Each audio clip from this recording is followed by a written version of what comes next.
सत श्री अकाल, मैं हाँ शिखा संधीर। तुसीं वेख रहे हो डेली पोस्ट पंजाबी। हैलमेट पाउण नूं लैके नवे नियम सरकार दे वल्लों लागू किए गए ने। दस दिए कि जिहड़ा जुर्माना हैलमेट ना पाउण ते पहला लगदा सी, हुण उस दे विच भी चेंज आ गए ने। तां इन्हां नियमां दी जेकर तुसीं पालना नहीं करदे तां नाल दी नाल तुहाडा चलान कट्टिया जाएगा। उस वक्त तुहानूं ये चलान भरना पवेगा। तां हैलमेट पहनण नूं लैके जिहड़े ने नवे नियम लागू कर दिते गए ने। तां मोटर व्हीकल एक्ट के तहत जिहड़े ने ये नवे नियम लागू किए गए ने। बिना हैलमेट पहनण ते या फिर BIS प्रमाणित नहीं होण ते, IS मार्क ना होण ते धारा 129 के तहत उलंघना के रूप दे विच शामिल किया जाएगा। तां तुहानूं असीं ओह दस रहे हां, दो पहिया वाहन चलाते समय सुरक्षा के मद्देनज़र जिहड़े हैलमेट जेकर पहनिया होया तो की चीज़ां जरूरी ने, उस दे लई नवें लागू नियम जिहड़े ने लागू किए गए ने। दस दिए कि की ने नवे नियम, वो भी तुहानूं दसांगे।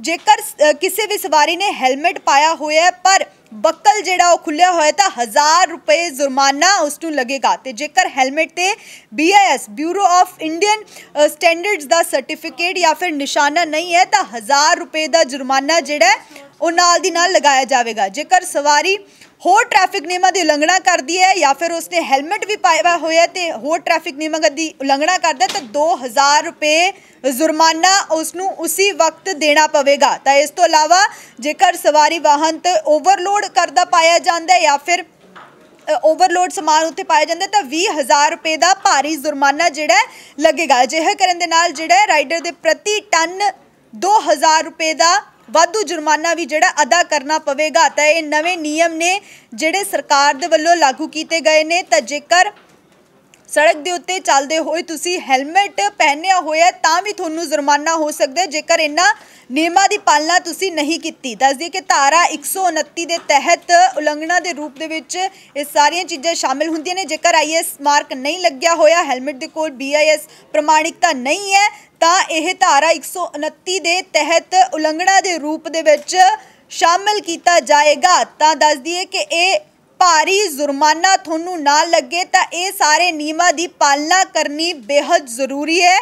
हैलमेट पाउण नूं लैके जिहड़े ने ये नवे नियम सरकार दे वल्लों लागू किए गए ने। दस दिए कि पहला भी वाहन के चलाना के भुगतान के लिए एक नवी ऑनलाइन भुगतान सेवा जिहड़ी है जारी की गई सी। तो ऑनलाइन भी हुण तुहाडे कोल जेकर कैश नहीं है तो ऑनलाइन भी तुसी अपना चलान जिहड़ा है वो भर सकते हो।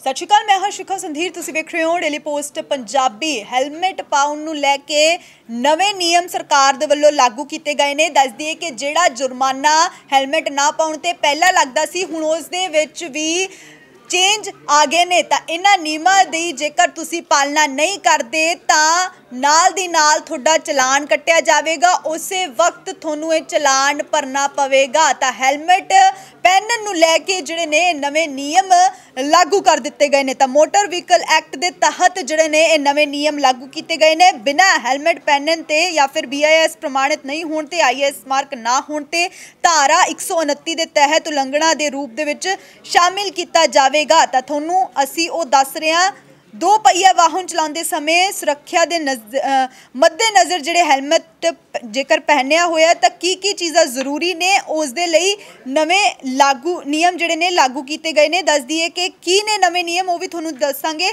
जेकर किसी भी सवारी ने हैलमेट पाया होया पर बक्कल जिहड़ा वो खुलिया होया तो 1000 रुपये जुर्माना उसनूं लगेगा। तो जेकर हैलमेट ते BIS bureau of Indian standards का सर्टिफिकेट या फिर निशाना नहीं है तो 1000 रुपये का जुर्माना जिहड़ा वो नाल दी नाल लगाया जाएगा। जेकर सवारी होर ट्रैफिक नियमों की उलंघना करती है या फिर उसने हैलमेट भी पाया होया तो होर ट्रैफिक नियमों की उलंघना करता है तो 2000 रुपये जुर्माना उसनूं उसी वक्त देना पवेगा। तो इस तो इलावा जेकर सवारी वाहन तो ओवरलोड करता पाया जाता है या फिर ओवरलोड समान उत्ते पाया जाता है तो 20,000 रुपये का भारी जुर्माना जिहड़ा लगेगा। अजिहा करन दे नाल जिहड़ा राइडर के प्रति टन 2000 रुपये का वाधू जुर्माना भी जिहड़ा अदा करना पवेगा। तो ये नवे नियम ने जिहड़े सरकार दे वल्लों लागू किए गए ने। तो जेकर सड़क के उत्ते चलते हुए तुसी हैलमेट पहनिया होया तां भी तुहानू जुर्माना हो सकता है जेकर इन्हां नियमां दी पालना तुसी नहीं कीती। दस दी कि धारा 129 के तहत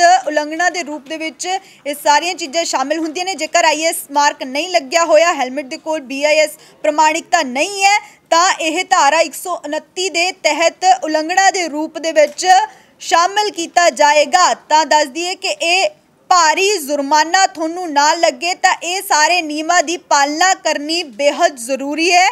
हैलमेट पाउण नूं लैके जिहड़े ने ये नवे नियम सरकार दे वल्लों लागू किए गए हैं। दस दिए कि पहला भी वाहन के चलाना के भुगतान के लिए एक नवी ऑनलाइन भुगतान सेवा जिहड़ी है जारी की गई सी। तो ऑनलाइन भी हुण तुहाडे कोल जेकर कैश नहीं है तो ऑनलाइन भी तुसी अपना चलान जिहड़ा है वो भर सकते हो।